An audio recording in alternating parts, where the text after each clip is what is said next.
I had to turn on the sound. I was muted for like the first 20 minutes. 20 minutes? Oh my Mm. God.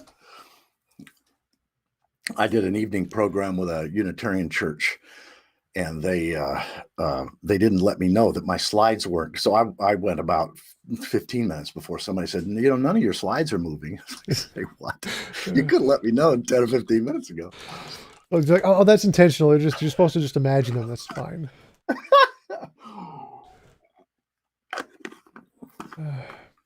All right, it looks like we're live. So, Michael, thanks for coming on and being willing to have a conversation with me. I really appreciate you taking the time to come on my show. Would you mind telling us a little bit about yourself before we get started? Sure. Great. Thanks, Tom. I'm an eco-theologian. I've been called an evolutionary evangelist. Basically, I come from a science-based evidential perspective, but most of my work has been trying to help people get the evolutionary and ecological significance of religion, but not otherworldly religion. I'm a religious naturalist. So basically, my worldview in a nutshell is that reality is my God, evidence is my scripture. The history of the universe, the epic of evolution, is my creation story. Ecology is my theology. Integrity is my spiritual path, and by integrity, I mean the practices that help me live in right relationship to reality. So reality is my God, evidence is my scripture. The epic of evolution is my creation story. Ecology is my theology.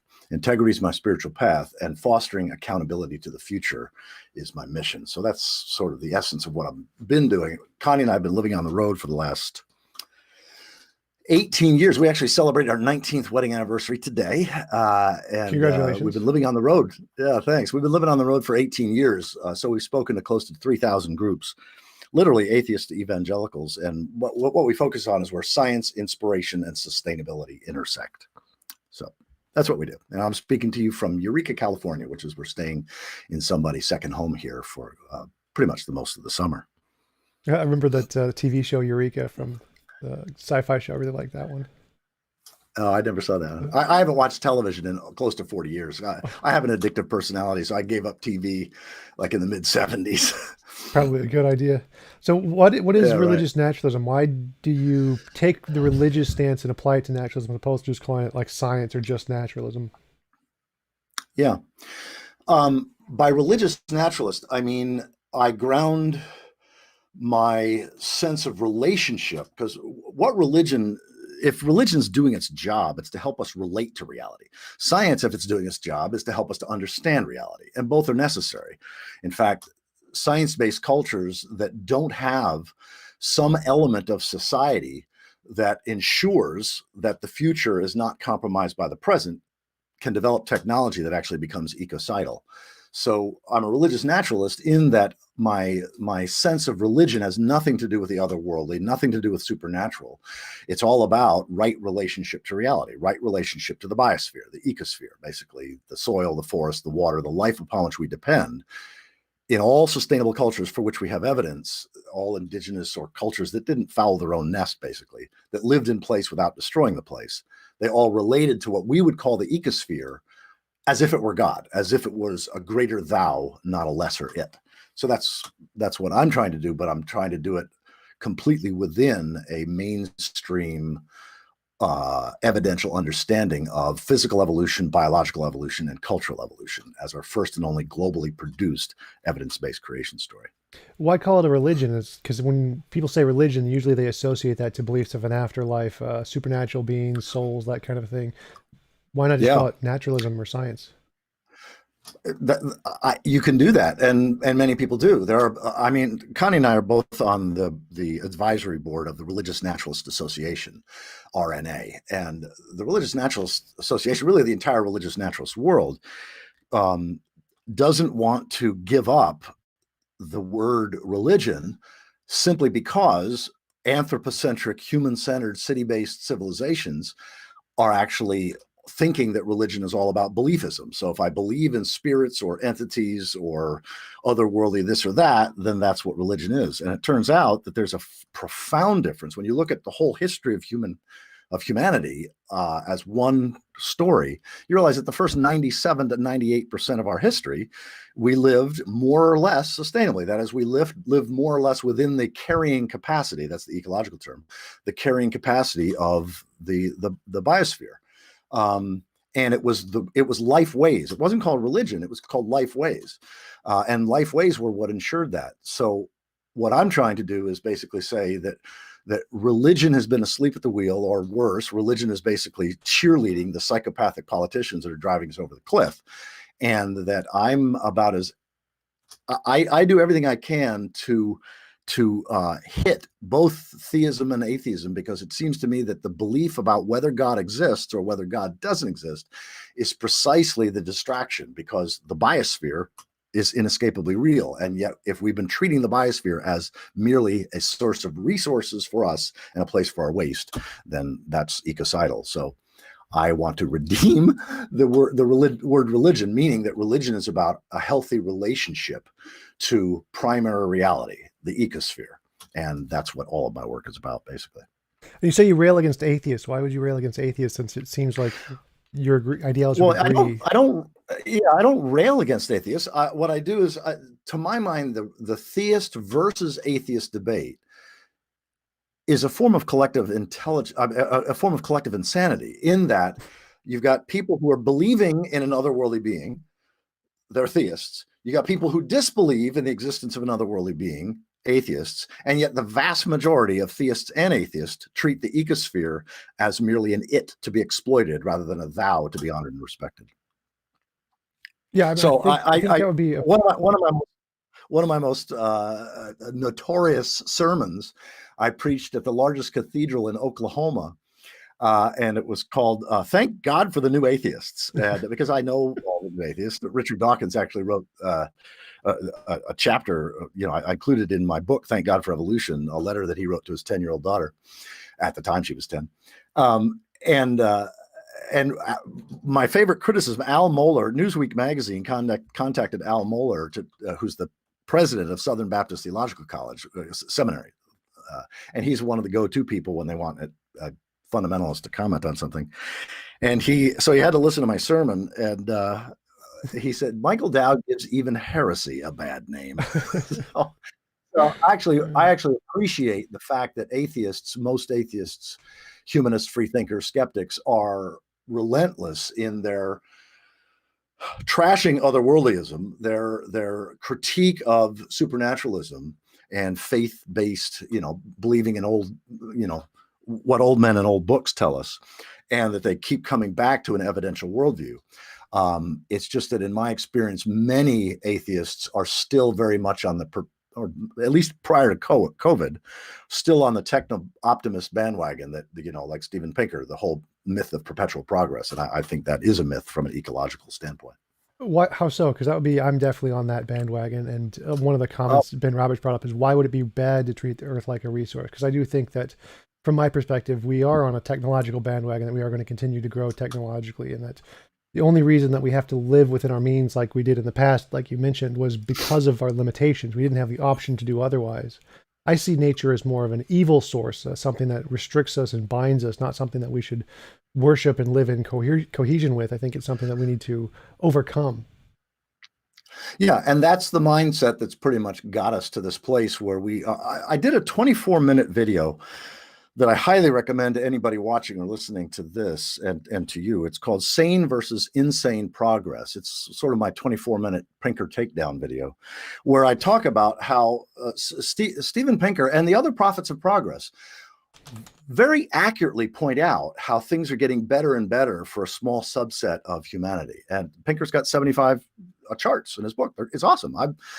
Philosophy of language was better angels of our natures, right? Well, that one too, yeah, but that was earlier. I'm talking about enlightenment now.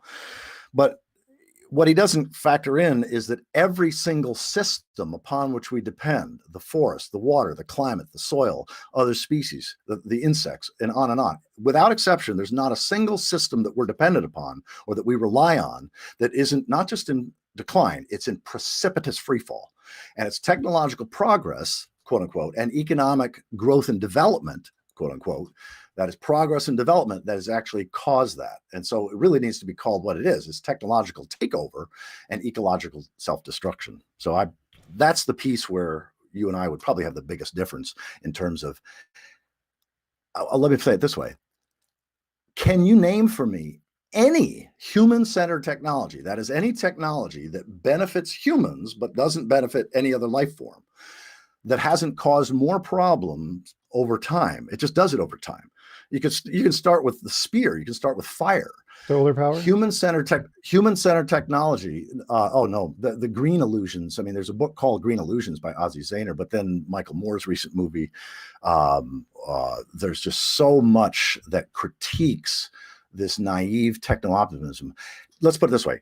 Technology that humans create that doesn't integrate with life's technology, nature's technology, that is, it doesn't become food for other creatures at its end. Most of our technology becomes either inert or poisonous at its end. Any human technology that doesn't become food for other creatures at its end is going to always create more problems. It just does it over time. And that's what we're seeing now, the destruction of the ecosphere. Well, doesn't nature automatically do that on its own? Like nature is going to kill everything anyway, from the decay of the sun, from the heat death of the universe. So it seems like what we're doing is simply trying to mitigate that. Not, even though our technology does in fact can cause some level of death, it doesn't cause nearly as much as nature's going to cause at the end. We're just simply trying to assuage the damage nature is causing away from us as much as possible. Yeah, that's an interesting perspective. Yeah, if you take a look at over billions of years, if you compare billions of years to hundreds of years, which is an unfair comparison, sure, ultimately, the sun's going to go super, or, red giant, and, the heat death of the universe. I mean, sure, everything, death. Well, we don't have to go the billions of years. We can just go hundreds of years, say tsunamis, hurricanes, tornadoes, volcanoes, cancer, death, heart disease, everything, hunger, malnutrition, lack of water, bacteria. Yeah. Well, there's a fundamental principle. See, ecology really is my theology. And the two most important books I've ever read on that are this one, William Catton's book, Overshoot, The Ecological Basis of Revolutionary Change. Many of us consider this the most important book of the 20th century, and certainly the most important one I've ever read. And then Teddy Goldsmith, The Way, An Ecological Worldview. He was the publisher and the editor of The Ecologist magazine for close to 40 years. And the fundamental concept is that we must live within the limits, the constraints of the living world. So we can only take so much and exude so much waste before the system starts to break down. So that's basically the essence of genuine sustainability, not all this faux sustainability, this deceptive sustainability, like sustaining technological industrial capitalism. But essentially, we need to live within the carrying capacity of the living world for us to have a future. And we've rapidly overshot those carrying capacity limits. And now we're about to we are entering into what I would call the age of consequences as a result. Oh yeah, I totally agree. I think we definitely need to limit our use of technology and resources so that we don't overburden the planet, because then we're all going to die. But I don't think that is in and of itself a good thing. I think that if we had the ability to essentially unify our brains with computers or whatever, and we no longer needed to rely on the resources of the planet, then we could just leave behind everything, all of those living in cohesion with nature. We can just go away with that and don't have to care anymore. So I don't think the living in cohesion with nature is in and of itself a good thing. I think it's just a necessary evil that we have to sustain, because if we don't, we're going to die. You and I have different ways of languaging that. I don't know that we ultimately have a huge difference in terms of final outcome, but how we get there and how we language it sounds to me quite different, quite different. To my mind, nature is a secular way of saying primary reality. That is, everything we depend upon. There's a fundamental image that I think if you don't have this image, it's difficult to have an accurate worldview. And that's the image of nesting dolls, that we live within systems within systems within systems. And each system has its own integrity, its own self-organizing nature that evolved over millions and billions of years.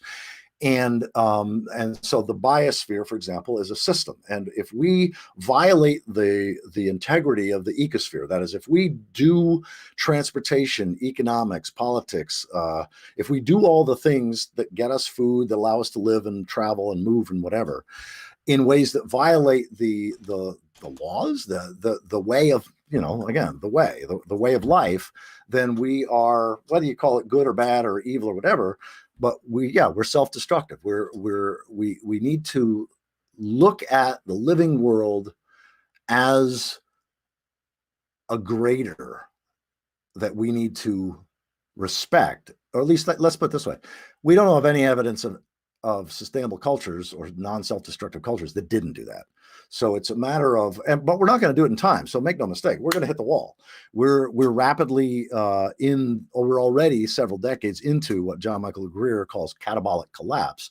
That is where we've overextended what we can afford to maintain, and now we're feeding on ourselves.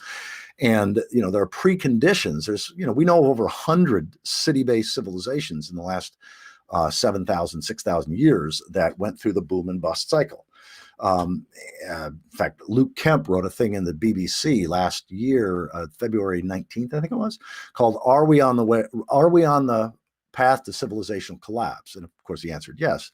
And he has a chart that shows 88 civilizations just between 3000 BCE and 1000 of the Common Era. So he doesn't go back before 5,000 years ago. He doesn't go back before 3000 BCE, and he doesn't go look at the last 1,000 years. And he's got 88 civilizations, how long they lasted, what they died from, and stuff like that.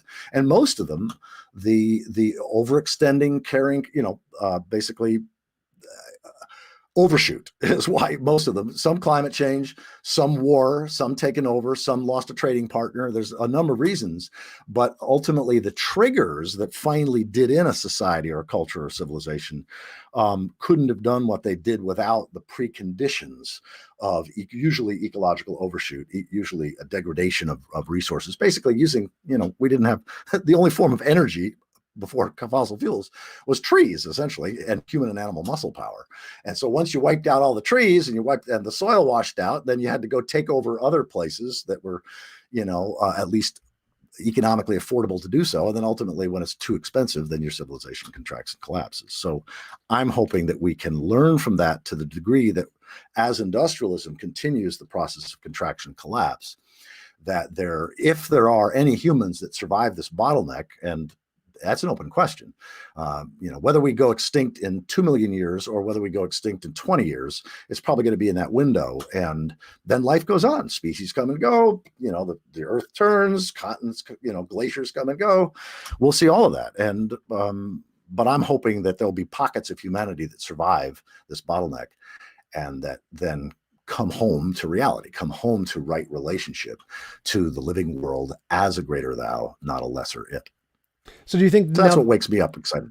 Oh yeah, for sure. So do you think that since we have passed that bottleneck and we are heading towards a crevasse in human history, do you think that investing in technology as much as we can to try and find a way to mitigate that is a good thing, or should we just avoid that? And actually, it's difficult for me to answer just in sort of a flat way on that, because there's no such thing as technology in the singular. There are multiplicities of technologies. Some of them help us pay attention at scale and at speed that our primate brains don't do. And so there are forms of technology that are profoundly useful and helpful and can help us to actually decrease our impact on the living world. And pay attention to how well we're doing. It seems to me that the fundamental, like I've been working with this idea for a while now, the fundamental thing that marks the difference between cultures that are on a self-destructive path, an ecocidal path, and those that can sustain until something takes them out, are those that how they measure progress. If progress and well-being are measured in life-centered terms, ecocentric ways. So if your society or culture measures well-being and success and progress in terms of how well is the soil doing decade by decade, how well are the forests doing decade by decade, what are the other species doing decade by decade, and now what's the climate doing decade by decade, et cetera, then there's at least a potential for some form of genuine sustainability. To the degree that we measure progress and well-being in human-centered terms, either individuals' wealth or corporate wealth or nation states or whatever, then we tend to treat everything we depend upon, which is ultimately fundamentally from a long-term perspective more important than us, but we tend to treat it merely as resources and a place for our waste. And that has proven itself scores of times to be unsustainable, self-destructive. So, are you saying that if a society measures its success based off of the success of the environment at the cost of humans, should we prioritize the environment over humans and sacrifice human lives? Absolutely, no question about it. I mean, it's not a matter of prioritizing. It's I don't want to fall into the idolatry of human agency. I think things are out of our hands. I think we're already 25 years into not just climate change, but abrupt climate change, where you got like 10,000 years of climate change in a human lifetime or a half a human lifetime. That seems to me, as best I read the evidence, that's been ongoing since the late 80s, mid to late 80s. We're now in an abrupt climate change era. Anybody who doubts that, the two people who probably popularize this perspective most effectively are Paul Beckwith, who does these videos on abrupt climate change. He's a Canadian. He's actually a really serious chess master. You ought to connect with him. I know you like chess. But also Nick Humphrey, meteorologist Nick Humphrey. And if you just listen to any interviews or read or watch any of the videos of meteorologist Nick Humphrey or Paul Beckwith, you'll see that we don't have to try to trim human population. Nature's going to do that for us in a really elegant way this century. In fact, it's not outside the realm of possibility that 2019, if we have 80 million or more people that die this year or aren't born this year, now this could possibly be the first year where human population hasn't grown in quite a lot of ways because of COVID and the economic impacts of COVID. So I think nature's going to trim our population. It's inconceivable to me that there won't be less than a half a billion people 50 years from now. If any humans exist, it'll be less than a half a billion 50 years from now, just through war, drought, famine, and living in a post-antibiotic age, it seems to me. I don't think it's not about choosing. I'm not that pessimistic. I don't think that 6.5 billion people are going to die. I think it's probably going to level off at the 7 to 8 billion mark. That'd be my guess. But why do you think that's a faith claim? That's a faith claim. There's no evidence behind that. Prior to the discovery of fossil fuels, there was never more than a half a billion people. That's a scientific fact. So without that dense concentrated energy, I mean, we use 9 calories of energy to get 1 calorie of food. This is not sustainable. So that's allowed our population to just skyrocket. But once that goes bye-bye, which it's pretty rapidly doing, we're already into peak. We're already past what's it called? Oil, not alternative oil, there's a term I'm blanking. At any rate, fossil fuels? we're no, but there's a term that's escaping me. But in any event, we're already into the dirtier, harder to get, much more expensive, and far less energy return on energy invested. 100 years ago, for every one unit of energy that you put into it, you get 100 back. Now we're down into the 15 to 18 range. So human population, to say that it'll level off at 7 billion or 6 billion or 5 billion, that's fine if you want to make that claim as a faith claim, but we have no evidence to support that. No evidence that human beings, more than a half a billion humans, can survive without fossil fuels. Peak oil, is that what you're looking for? Yeah. Peak oil is the understanding that long before we run out of oil, there's plenty of oil, plenty of natural gas, we'll run out of affordable. I mean, we're already beginning to see some pretty, peak oil is a whole movement. We're into that's unconventional. So we're already peak conventional oil. That peaked and sort of plateaued around 2005 or 6 and sort of been a rough, bumpy plateau. The only thing that's temporarily kept us going is shale oil, which has never been economically affordable. And so basically you've got a situation where it's never paid for itself. It's kind of like nuclear. From the 1950s to the 1980s, we had a expectation that even peak oil, even peak petroleum, peak coal, all that stuff, we'd be able to power ourselves indefinitely with nuclear. Well, it turns out, in fact, Catton's overshoot was kind of the nail in that coffin. is that you've got a situation where if we had cheap energy, if we had free energy, if we had, we would just commit ourselves all the more to ecological overshoot. We would use resources and produce waste and basically destroy the living world in the attempt to have human progress, not realizing that we have to treat the biosphere first. Well, there's a few things there. First thing is that it seems to me like shale and fracking oil has actually paid for itself. I mean, with new technology, we found cheaper ways to produce it, and it has actually become profitable, which is why so many companies are doing it. And the nuclear power does seem to be like a viable option. I don't see the only reason we don't do it is because people don't like it; they're afraid of it. But it is a viable option, and a more important option. It's never paid for itself. There's never nuclear power does not pay for itself. It only has existed because of massive government subsidies. So even without the fear of contamination and the long-term, Fukushima and all that stuff, you've got a situation where without the incentives, the financial, not just incentives, but the financial subsidy dumpster, nuclear has never paid for itself. And shale, oh my God, look into shale oil. Shale oil is a Ponzi scheme. No, there have been a few shale oil companies that have made any money in the last decade. It's totally existed on debt. Debt is the only thing that has kept it going. It's James Howard Kunstler and John Michael Greer and Richard Heinberg are people who write extensively on that. But anyway, you didn't want to have a conversation. This is going to be on religious naturalism, so let's cycle back to sort of what the theme of your series is. Well, I did want to mention one other thing, which is fusion and fission energy, because they are developing that with the tokamak and some other new generators, which are going to be pretty energy positive, which is going to have a pretty big impact on our energy consumption if they work. Fusion energy tends to always be 30 to 40 years out. That's the promise. And I think that we will never see economically viable fusion energy at any kind of scale. I think they're actually building two right now, that are actually meant exactly for that purpose. But anyway, yeah. So I have no need to debate you on any of this, but my worldview is profoundly eco-theological. That is, I believe the ecos is our biophysical creator, sustainer, and end.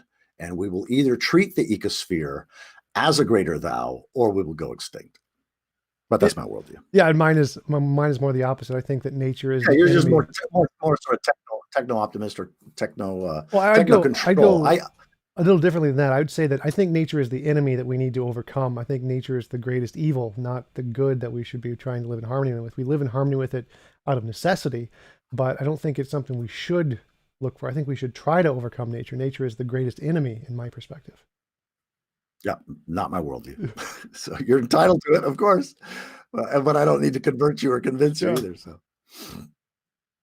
So what do you use religious naturalism to build communities of atheists around the country? Is that a big thing that religious naturalists do? No, not really. I mean, basically, in every Braun Taylor wrote a book. He's a philosopher and environmental writer. He's the director of the first PhD program in the United States on religion and ecology at the University of Florida, Gainesville. And he wrote a book called Dark Green Religion, where he took a look at earth honoring, nature honoring elements within all the secular and religious settings, from the earth firsters to various green forms. I wear, when I speak publicly, I wear a green clergy shirt because I'm committed to the greening of religion. It's just a symbol, but there are evidence honoring, again, coming back to sort of my sort of creed, my eco-theo creed. Reality is my God, evidence is my scripture, big history is my creation story, ecology is my theology, integrity is my spirituality, and fostering accountability to the future is my mission. Those 6 principles unite tens of millions of secular and religious people around the world.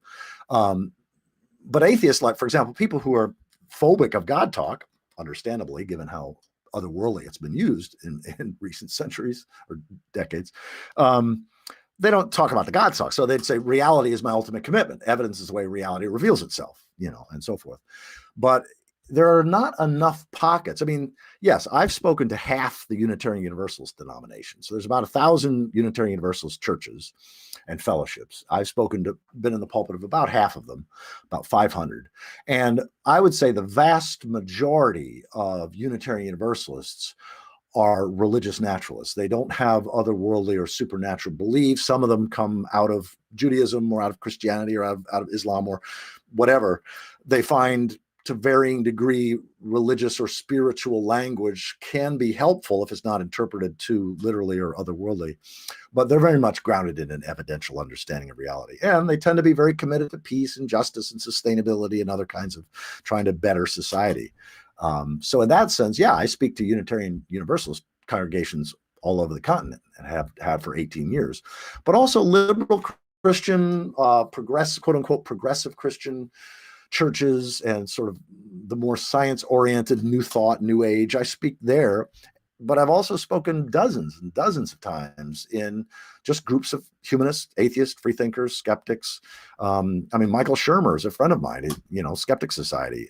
He had me speak to a group of 350 humanists and atheists down at Caltech about 10 years ago.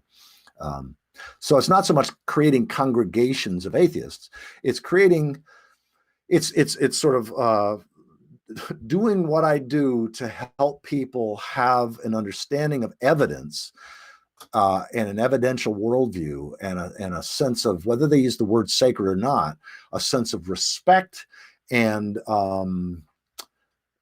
healthy relationship to the living world upon which we depend. From my perspective, the reason I don't like religious language is because it has a connotation of being dogmatic. Like if we take evidentialism and say it's sacred, that means it's like unquestionable or something like that. And that is something that I see as anti-science, because science is, there should be no authorities. There should be nothing that's unquestionable. There should be nothing is sacred, kind of a worldview. And that's why I think the religious language is really hard for me to adopt, because of that dogmatic yeah, you don't need to. Nobody needs to. And your point is a really important, well taken one, which is, yeah, once you throw the term holy or sacred or whatever onto something, it tends to imbue that with an authority that can become rather quickly counterproductive. So I agree with you there. I just treat, for me, something is sacred if it can't be bought or sold. So once something enters the marketplace, then it's no longer treated as more important than individuals or groups. And then in the history of humanity, there's not one example of, hundreds of cultures and over 100 civilizations that we know of. There's never been a market economy that didn't self-destruct, period. No exceptions. Because market economies treat primary reality, the soil, forest, water, life upon which we depend, merely as resources and a place for waste, and that's never sustainable. So that's when I mean sacred, I mean it can't be bought or sold. It's valued for what it contributes to the community. But yes, if you start calling science or evidence sacred, then you run into, to my mind, what science is all about is reflecting humanity's global collective intelligence. So you've got Christian scientists, Buddhist scientists, Hindu scientists, atheist scientists, scientists of all religious tradition and no religious tradition, that are all contributing collectively to our best understanding of how things are and which things matter. And that's fundamentally what every society needs to deal with, how things are and which things matter. What would be the alternative to a market economy? Well, what you typically have between city-based civilizations, which is some form of feudalism, some form of barbarism, some form of an exchange. It's almost always small scale, and it's almost always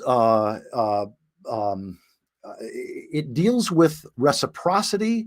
It deals with, I mean, Confucius was famously asked by one of his students, can you sum up your, the essence of your worldview in the most concise way? And he said, I can do it with one word: reciprocity. So in reciprocal cultures where there's an exchange of goods and services, but there's a sense of obligation, there's a sense of indebtedness. Just yesterday, we have a family meeting. My family, I've got 3 kids. My oldest daughter is in Texas. She's 37. My son, who's 35, is just got married. He's in Colombia, South America.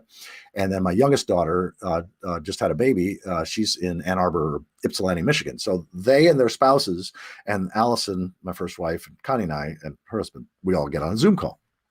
And I just heard a story yesterday about how this, that essentially there was a guy who I'm going to butcher up the details, but essentially he was in his teenage years. He needed, at the age of 21, he needed to do something for the society, and so people helped out. And he asked all the different people in the village. This is in South America somewhere. All the people in the village, and they helped him out. And then years later, when he made a lot of money, came back to North America, he tried to go, and they were like, they were offended is not even strong enough. They were like, "What the? Are you crazy?" It's the sense of indebtedness, the sense of mutuality that you find in non-market based economies, where you know that somebody's going to be looking after you and helping you out because you've been doing that too. That sense of reciprocity that you find. So. Anyway, I'm not an economist, but I would say, you've heard me say John Michael Greer quite a bit. He's one of my favorite authors. I think I've read 15 of his books in the last 7 years, and I've recorded about 9 of them. One of my favorites is called The Wealth of Nature, Economics as if Survival Mattered. A play on the wealth and of it's nations. Basically, yeah, exactly, the wealth of nature, economics as if survival mattered. And it's basically taking the principles of ecology and saying we must mimic the wisdom of ecological reality in terms of how we exchange goods and services for there to be any sense of an economics that's sustainable. It's a brilliant book. One of the best books on ecological economics that's out there. Sully asked, do you have a position on the labor theory of value? Would you agree or disagree with that? Or I don't know. Economics is not my thing. So when you say a sense of indebtedness, do you mean like getting rid of money as an intermediary and just going based off of? I'm not qualified to talk on the issue of economics. I'd be just talking out my ass. I wouldn't know what I'm doing. I'd get into silly things because I'm just, know more, and your people who watch this are going to know more than me on economics. Yeah, because I'm trying to. If you want to talk about sustainability, if you want to talk about progress, if you want to talk about eco-theology, if you want to talk about any of that stuff, I'm happy to share, because I've spent many, many, many years studying this stuff. Just for the last 7 years, for example, I've studied probably 20 to 30 hours a week. I've studied the rise and fall of civilizations and how civilizations consistently contract and collapse, and what leads to what forms of religion are detrimental. Religion, or life ways in healthy cultures, religion plays the role of ensuring that the future is not compromised by the present. So the idea that we should invite the 7th generation in our imaginations to be present in terms of our decisions today, that's not just a good idea. To do otherwise is evil. Cultures that consistently act in the present in ways that diminish and destroy the future are considered evil by those future generations. And so religion played that role in healthy societies. That's what, not just Teddy Goldsmith's book, The Way, but he wrote an entire book just on this topic. It's called The Stable Society. And what he did was he took a look at our best anthropological evidence over about 500 years of the difference between cultures that foul their own nest and cultures that don't. And basically the role of lifeways. He said he defined religion as the control mechanism of stable, sustainable cultures. And by mechanism, he simply meant that aspect of society that spoke with moral authority that we will not compromise the future, that basically we are accountable to the future. In unsustainable cultures, religion downgrades to being merely a coping mechanism, because in the last 3,000 years, for example, when all of the great religions that we now see around us, Hinduism, Buddhism, Shintoism, Taoism, Confucian, Christianity, Islam, whatever, they all emerged in cultures that were already unsustainable. So they couldn't, in any actual sense, limit the economic and political reality. In some cases, they had been taken over by the political elites. And so religion, in that sense, in the last 2,000 or 3,000 years, has really downshifted to being a coping mechanism. Religion kind of helps us cope with living in a self-destructive culture, and have a good life and die a peaceful, relatively peaceful death, and leave a sweet legacy in the midst of a self-destructive culture. What did you say religion was before it was just a coping mechanism? It was like a way to... control mechanism in healthy cultures, a coping mechanism in unsustainable cultures. What's the difference between those two? Because from my perspective, a coping mechanism is kind of a control mechanism. Well, no. Okay. Again, thinking nesting dolls. If your religion emerges in a culture where you can't in any meaningful way limit the political and economic establishment, that you can't limit that so that they don't act self-destructively, then no, you're not controlling. It's the control mechanism simply means there needs to be in health, and there always has been in healthy, sustainable cultures, there's some element of society, whether you call it religion or life ways, that ensures upon accountability to the future, but also accountability to the past. See, that's the thing. In individualistic cultures, where we think of ourselves as isolated individuals rather than part of these larger systems, you've got a situation where the ancients didn't believe in spirits. They related personally to the river, the ocean, the water, the other animals. So it's having a personal, that is a respectful relationship with everything you depend upon seems to be, we call it animism, but that's simply a name, a label that Western anthropology put on this relating in a respectful way with everything you depend upon. And when we don't do that, when we relate to what we depend upon as merely resources, we tend to go into overshoot. We tend to cut down too many trees, use too much topsoil, wipe out the megafauna and so forth, and then have to deal with the consequences. And in some cases, that means after we wipe out all the megafauna, we realize, oh shit, and so we learn to become indigenous. That is, many societies learned to live more or less respectfully and more or less in a mutually enhancing relationship with primary reality, but they did so only after they already overshot and then have to suffer the consequences.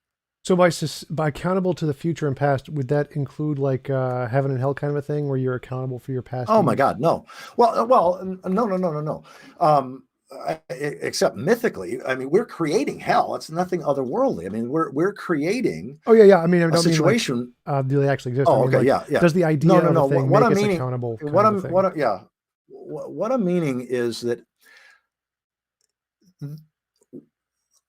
what a lot of people don't realize is that our Western fear of death is not universal. It's not held in the vast majority. There are exceptions, but the vast majority of indigenous societies that still exist on the periphery, we have no evidence that they feared death because they knew that when they died, they became an ancestor. In other words, they weren't forgotten. They weren't lost. When you died, you became a revered ancestor, and you were in the imagination of the culture. You were consulted in terms of how to live sustainably.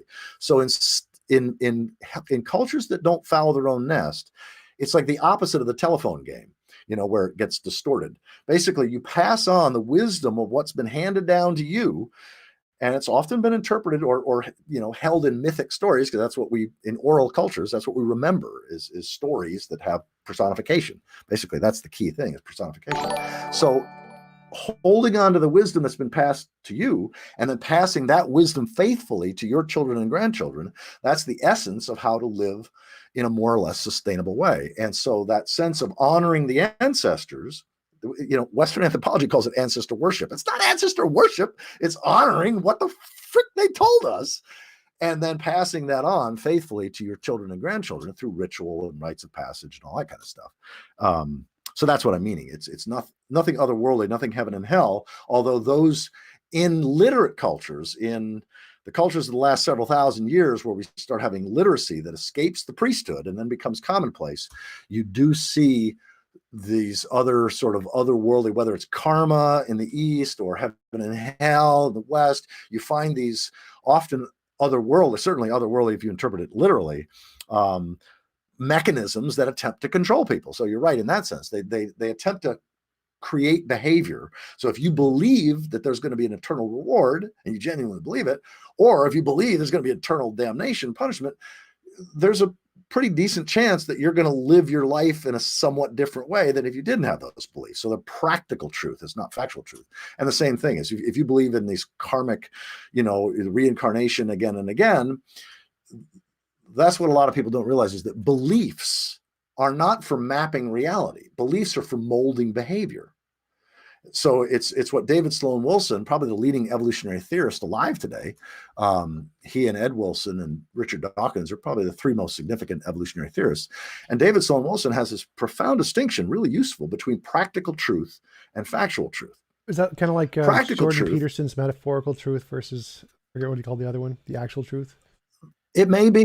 I've not read Peterson enough to know. It may be. But practical truth is, if you act as if it's true, you'll experience personal wholeness, social coherence, and ecological integrity. Those are the three things that every culture needs to deal with: personal wholeness, social coherence, and ecological integrity. So if you have a belief that helps you do that effectively and helps your society do that, then that's practical truth. It's completely mythic in most cases. But factual truth is what science deals with. Science gives us an increasingly accurate understanding of the nature of reality.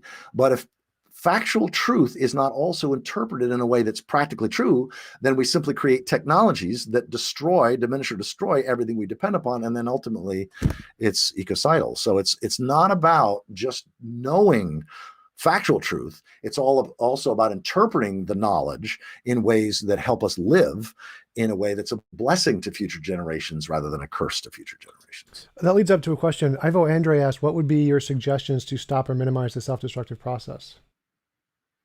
I don't think at this point it can be done.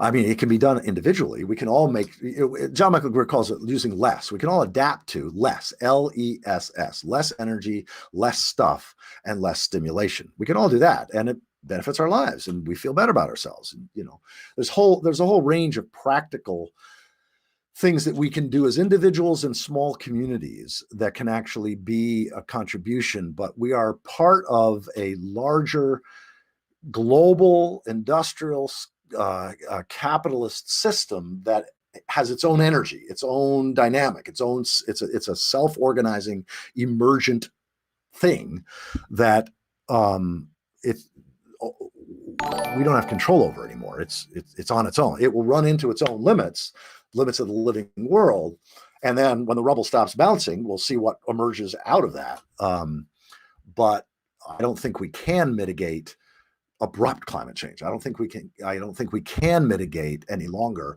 the sixth great extinction. The only question is, will we be on the list? And there's a decent chance that we will be, unfortunately. But that doesn't mean we can't have a kick butt great life for the coming weeks, months, years, and if we're graced to have decades still, we can have a super high quality life. In fact, that's the major project of my life this year, 2020, are my post-doom conversations. If people just go to postdoom.com, you'll see I've got like 50 conversations, post-doom conversations, where I'm talking to people who get the big picture, who get all the big scary stuff, who've moved through whatever grief they've needed to move through, and are inspiring in their local engagement and the work they do. I mean, it's really post-doom. It's beyond the freak out, beyond the depression, beyond the overwhelm.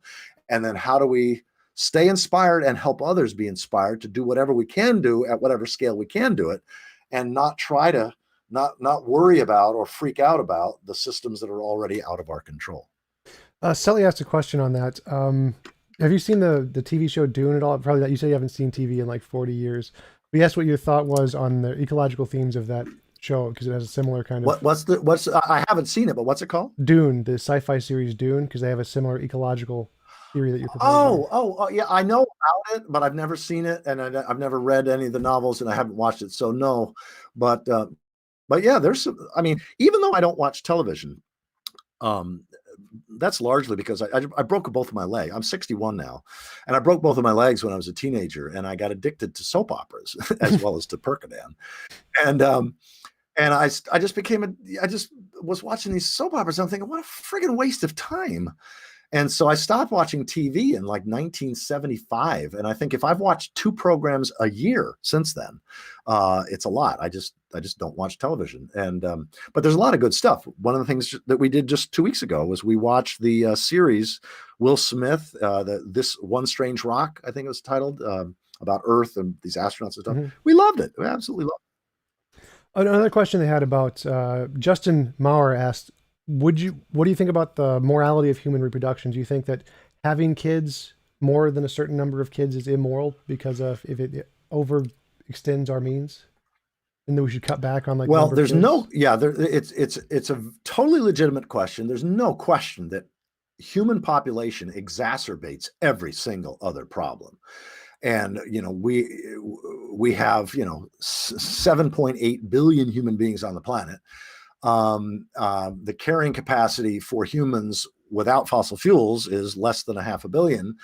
And so, yeah, bringing more kids into the world is just going to create a greater burden on society.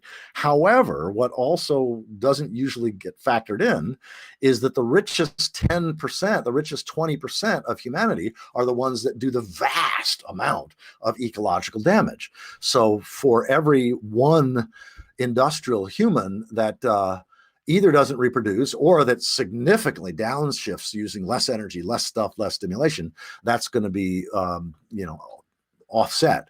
But it's kind of hard for me to talk about reasonably because I just had a granddaughter that was born a month ago, and so, Little biased. well, I honestly had serious fear about her when she got married 2 years ago. Miriam, my youngest daughter, when she got married 2 years ago, I was terrified of the thought that they would have a baby, partly because of simply the moral or ethical issue, but largely because I think this is a very scary, dangerous time to bring a child into the world.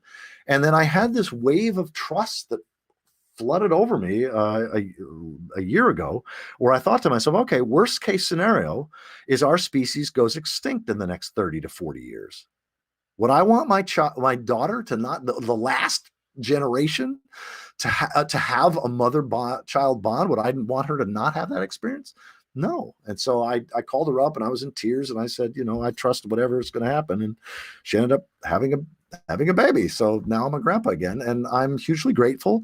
And as I said earlier, we are going to see this is the thing, we've seen it dozens of times.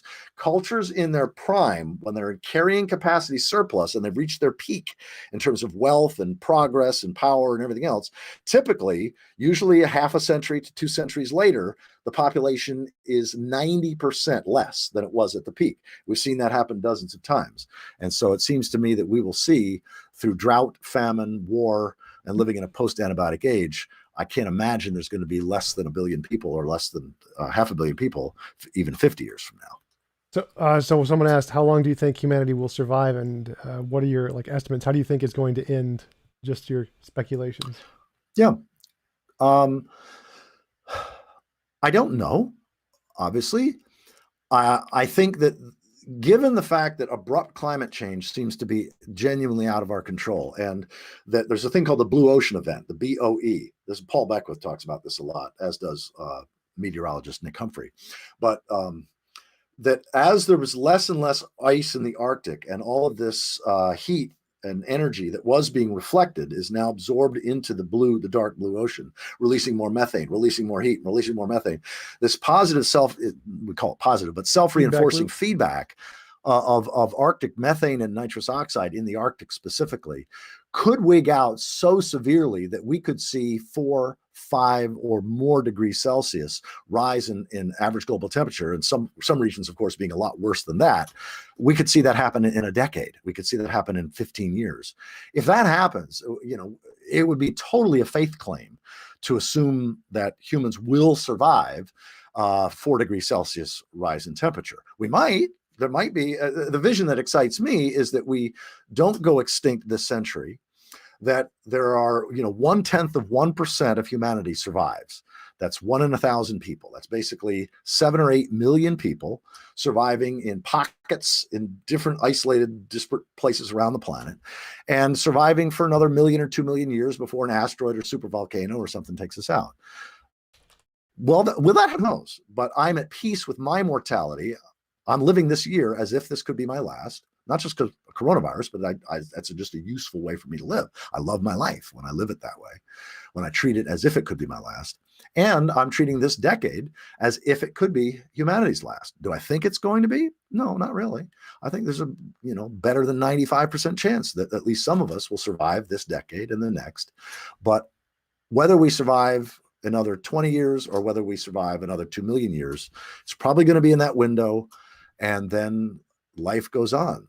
Species come and go, the earth turns, everything happens. So my faith, to come back to the religious naturalist thing, my faith is in evolution. My faith is in ecology. My trust is in the large scale processes of the living world of which we're a part and upon which we depend utterly.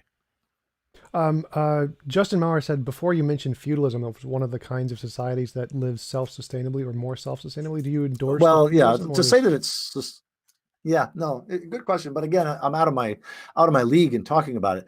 What I do know is that we find barter, we find ways of dealing with exchanging and mutual obligation and a sense of indebtedness and whatever in non-market based economies.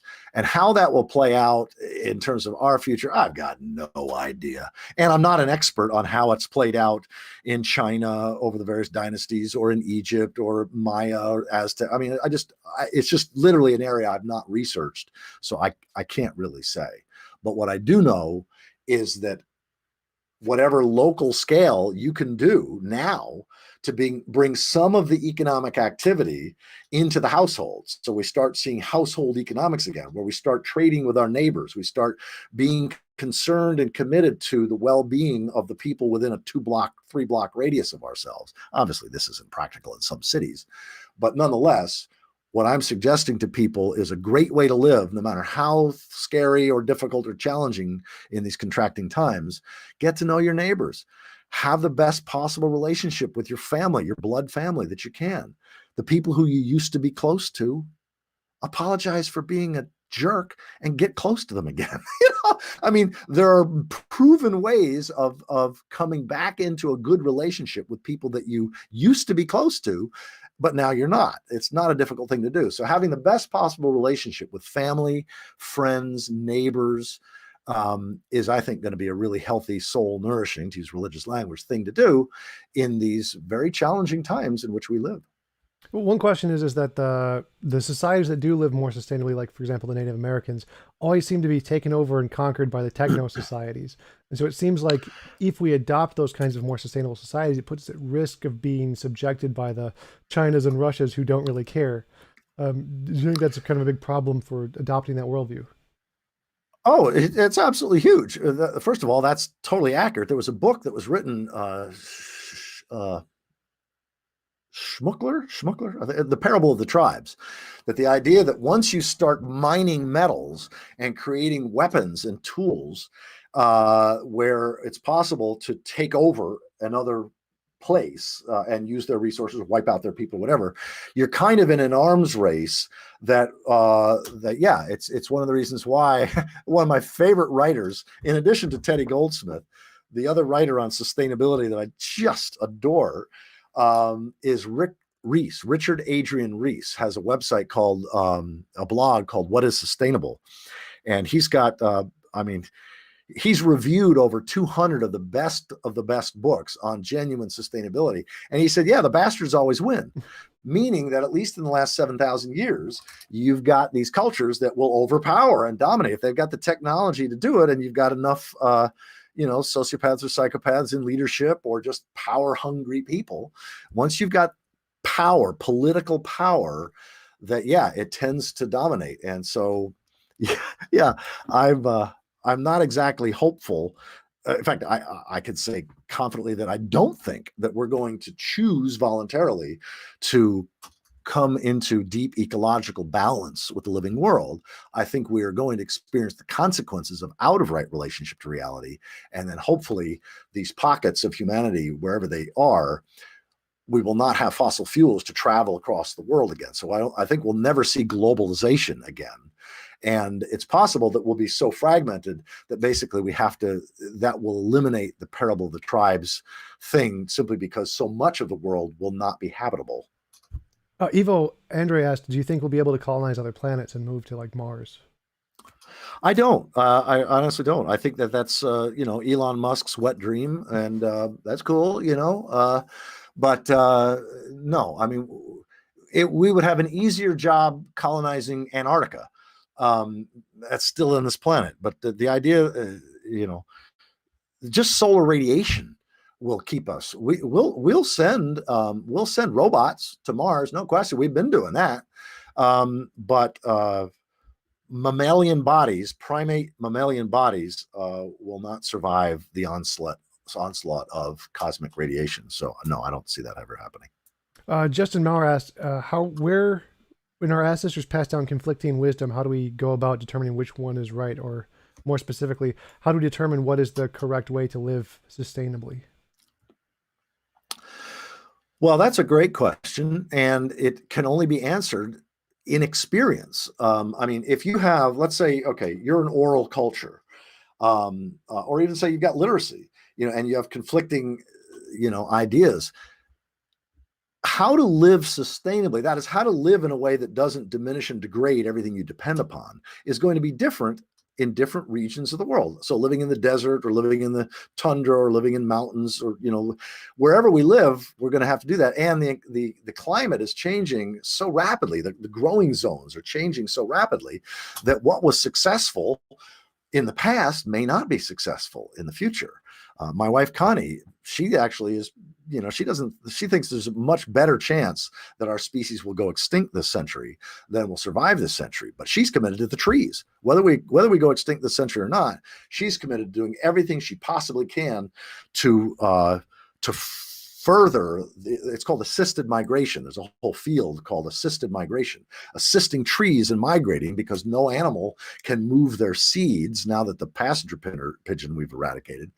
No animal can move its seeds fast enough. So humans, the difference between thousands of species of shrubs, plants, and native trees going extinct this century, and those same, let's not say thousands, the difference between hundreds of species of native trees and plants going extinct this century, and those same 100 species of plants and trees surviving this century, will depend on one thing, which is humans assisting them in migrating, getting seeds from a few hundred miles south that are already warm adapted, and then planting them a few hundred miles north. So it's this field of assisted migration. And there's a major book, Zach St. George, who's an award-winning journalist, just wrote a book coming out next month with Norton Publications, and it's called The Journeys of Trees. And it's all about this field of assisted migration. It actually features my wife Connie from the very first sentence throughout the book. So it's yeah, that's also a really interesting topic, because I know the trees also have their own COVID kind of a thing, where they're all dying from a certain kind of disease that's affecting trees all over North America and some places in Asia too.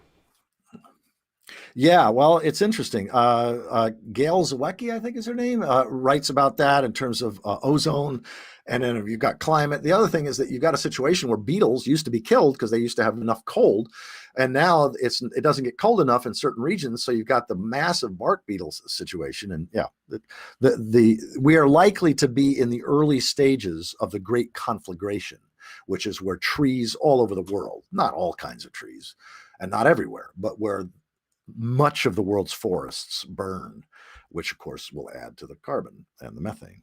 Yeah. Iron Charioteer asks, do you think humans should be sovereign beings, or do you think it's better that we are subjugated by like a ruling force, like a governments or gods, or those kinds of being accountable to system things?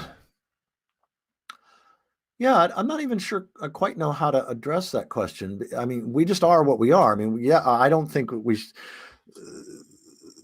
like it would be better if we're in these systems with governments who give us these kinds of accountability ideologies, or is it better governments become so corrupt so quickly. Once you start having city-based, grain-based civilizations, there's two books written with the same title, Against the Grain. One written by Scott, James Scott, I forget. And then the other one written by Richard Manning. And they're both about the history of agricultural-based civilizations and how devastating agricultural-based civilizations are to the living world upon which we depend. Rick Reese covers that in his book. He's actually got a free book. He's now on sample 42, I think it is. He writes like every other week, every 2 weeks, he adds another sample. It's like a half a chapter, but on his blog. And the title of the book is Wild, Free, and Happy. And I've been so impressed with this book and process, Wild, Free, and Happy, that I recorded all, I'm up to 40, the 42nd segment. But he also talks about the how quickly governments become corrupt. And so, yeah, I'm probably more on the anarchist side of things, in that I think state government is the problem. not usually the solution, but we are wherever we find ourselves. It's not, wherever anybody's watching or listening to this from, that's the government you currently live in. That's the region, the bioregion you currently live in. And then the question becomes how to live as adaptively and as healthfully as you can, given the cultural, biophysical, and other constraints and limits upon your life where you are. And now with COVID and everything else, we're living in a really strange and interesting world. Yeah, before you mentioned good and bad religions, like the good ones being the ones that teach us to live in harmony with nature, like animism. Do you think that all of the anthropomorphic religions that see a kind of supernatural deity kind of things would be in the bad religion category? Well, I didn't mean good and bad in a narrow or too narrow sense. What I meant is there's healthy religion, that is religion. Let's put it this way. If religion doesn't do the three functions that I mentioned, and again, this is standard religious naturalism. Loyal Rue wrote about this in a number of his books. He's a leading religious naturalist, Loyal, R-U-E. But personal wholeness, social coherence, and ecological integrity. Turns out most of the great religions, the great religions of the last 2,500 years, the Axial Age, are pretty good at personal wholeness and social coherence, and they suck at ecological integrity. And so that's why I'm in favor. Again, that's why I wear a green clergy shirt when I speak in churches of all kinds, is that I'm committed to religion having a born again experience. That is religion repenting of its anthropocentrism, its human centeredness, and coming back to the biosphere as a greater thou, not a lesser it. And so religions that do that, religions that integrate ecological wisdom, I think are on the healthy edge, and those have some sense of possibly surviving this bottleneck. And religions that are still all about supernaturalism and otherworldlyism and are actually disparaging and lead us to live in ways that are harmful to the soil, water, forest, life upon which we depend, those religions will be rejected by our children and grandchildren, should those children and grandchildren even exist. That's why I say any theology that doesn't include ecology at the heart of it within 50 years will be completely rejected by our grandkids. And what do you think about? Must be the heart of theology. Oh yeah. So what do you think about uploading our consciousness to computers and things? Is that something you're for, against, ambivalent? Ambivalent.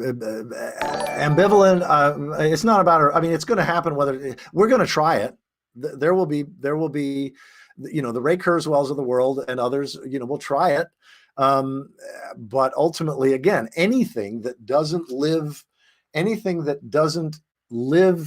in integrity with the biosphere is not going to be sustainable over the long run. So, well, yeah, that was kind of my question. We're embedded consciousnesses. For me, the idea that my consciousness is somehow separate from my biology, I just don't even know how to make sense of. So I'm definitely not of the Ray Kurzweil, that vision of humans uploading our consciousness to machines and computers and stuff. If it does it for you, great, but it's not my worldview. Would that fit into your definition of living in harmony with the ecology? Say we could absolutely do that and then just live off of solar powered panels or something. Would that count as being? Yeah, I mean, it's interesting. I honestly don't know. I mean, I've watched the Matrix trilogy dozens of times. I like it, but who knows? Again, it's not my. It's not my field of. I've not studied it deeply. I certainly have no passion or enthusiasm for it. I don't invest my time and energy in learning more about it, and I certainly that vision of the future doesn't offer me anything positive. But it's not like I'm opposed to it and trying to stop it or whatever either. It's Yeah, I definitely think it's interesting. I hope for it, because I think that if we could live in those kinds of worlds where we could just I'd like a cup of coffee, then snap your fingers, cup of coffee. It'd be great. It'd be awesome. Yeah, I think that's there's a book, I forget the guy's name, Kurt Anderson maybe, called Fantasyland. 500 years of how America went haywire. Our thinking from the founding of this country has been so based on wishful thinking and illusions and denial of reality. Do you know Rob Malkarski? Mm-mm. He's got an Undenial website. Oh, you and he'd get along. He's he's also brilliant, and he's got his website is undenial.com is what I think it is. What is he? What is his specialty?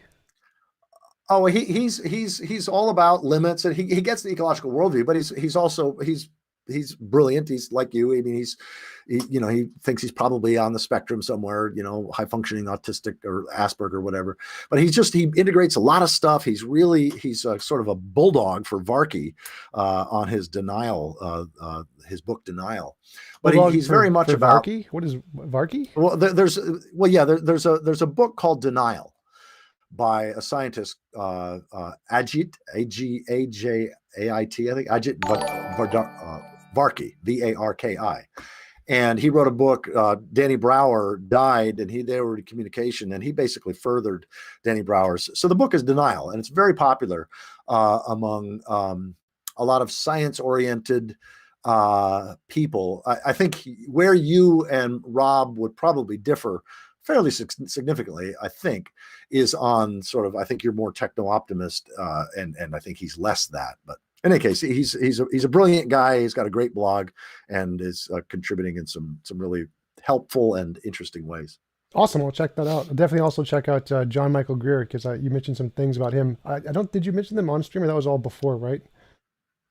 Yeah, the books of John Michael Greer's that I love the most, that I've all recorded. If you just Google John Michael Greer and Michael Dowd on SoundCloud, you'll see I've created a number of SoundCloud where I've gotten his permission and the author's permission and the publisher's permission.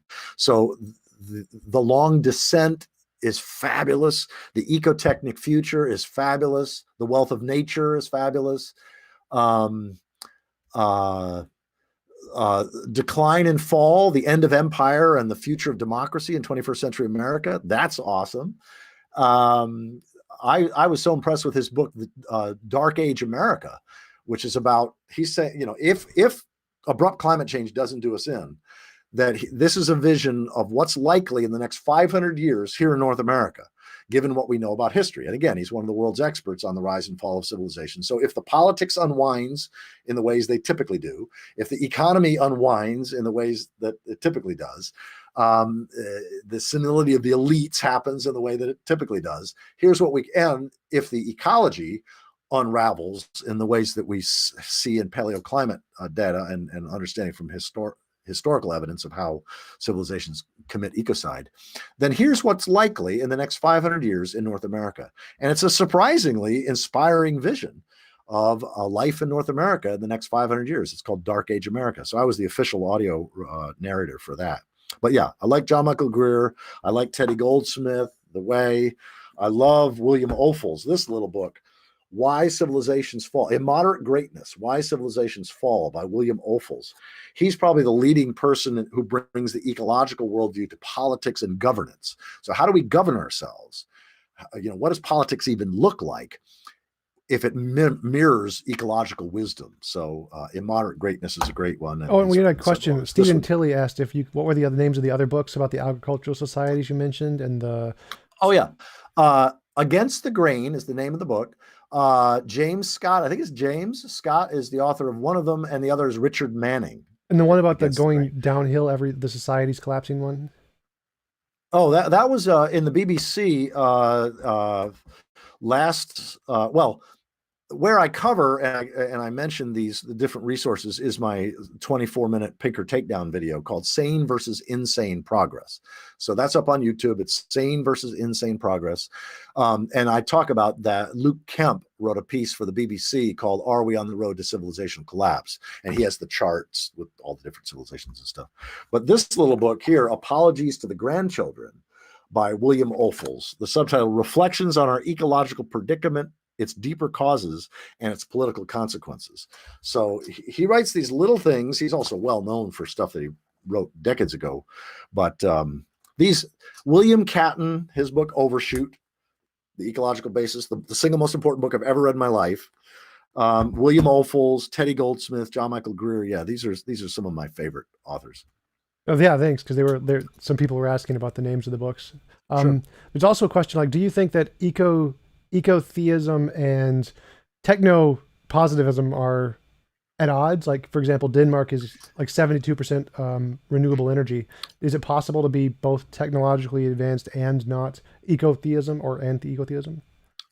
Yeah, that's a great question. I've shifted myself on that question in that Thomas Berry was one of my great mentors. He was one of the more significant ecological and evolutionary thinkers of the 20th century.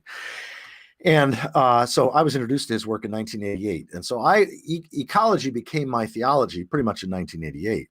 But from 2000 to 2012 to December 2012, I became very much of a techno optimist, and I believe that technology and humans becoming ever more symbiotic with our technology could actually help us live in a way that was ecologically wise and sane. And I only lost that on December 3rd of 2012. I watched a TED Talk called Climate Change is Simple by David Roberts. Climate Change is Simple, a little 14, 15-minute TEDx talk. And I watched that and I started crying. I woke Connie up. We both watched it. We were both crying. And my techno optimism pretty much died that day. And then I've spent 20, 30, sometimes 40 hours a week over the last 7 years studying the rise and fall of civilizations and all of this. All of my audio recordings, I've recorded like 1,000 hours of the best, what I consider deep sustainability scripture. And by scripture, I simply mean the most inspired stuff I become aware of and that other people tell me about. And it's all up on SoundCloud. Grace Limits. If you just put Grace Limits, Michael Dowd or Michael Dowd Grace Limits, you get my playlists. And I have all of the best authors, including all the ones I've talked about here and stuff, and they're all freely available. I do this because I re-listen to these books, like Catton's Overshoot. I've re-listened to this a dozen times because it's so kick-ass and it's so inspiring and so helpful that I just about every 6 months I listen to my audio narration. And the nice thing about recording the unofficial audio of all these books, and I get compliments on this all the time, is that at the end of a really great paragraph, I'll say, now that paragraph was so good, I'm going to read it again. So it alerts the audio listener, hey, get out of your trance, listen to this. And I've had dozens and dozens of people tell me that they really appreciate that. That's actually a really interesting idea. I never thought about that before because I'm doing an audiobook too for one of my books. So. Oh, sweet. Yeah. So anyway, well, the other thing is that when I'm moved to tears, I mean, I stumble, I mispronounce words. So it's not a professional recording in the sense that it's not like professionally done, but there's a hominess to it. And sometimes you'll hear Connie on the couch, correcting my pronunciation of a word and whatever. But by repeating good paragraphs and by letting my emotions show, when I'm moved by somebody's, like Catton's generosity of soul, toward the end of chapter 7, man, I'm in a full-blown, I am so moved by his generosity of soul that I've had people tell me that they were driving down Interstate 70. They were listening to my audio recording of it. They could hear my voice starting to crack. Their own eyes started filling with moisture. And this one guy said, a very famous atheist preacher, pull off the side of the road. And he says, I was bawling at the end of that. I couldn't even drive, so. At any rate, I have fun. I have fun recording these. Yeah. Well, we've been going for a little bit over an hour now. I really appreciate you coming on. It was a lot of fun talking to you. Thanks for all the references. They're really interesting to look into. Well, Tom, I appreciate you and the way you have a gentle way of being that even when you're challenging in terms of intellectually, there's a respectful, gentle way of being. So I wish you the best in this project of yours. Thanks. Thanks again for coming on. I'll talk to you later. Cool, great. And yeah, people should check out the Post-Doom Conversations. That's my best body of work now, postdoom.com. Definitely. I'll put a link in the description actually for them. Okay, sweet. Thanks, Tom. Yep. Talk to you later. Bye. Bye-bye. This episode of the TJump podcast is brought to you by you. If you value this content, please consider supporting the channel.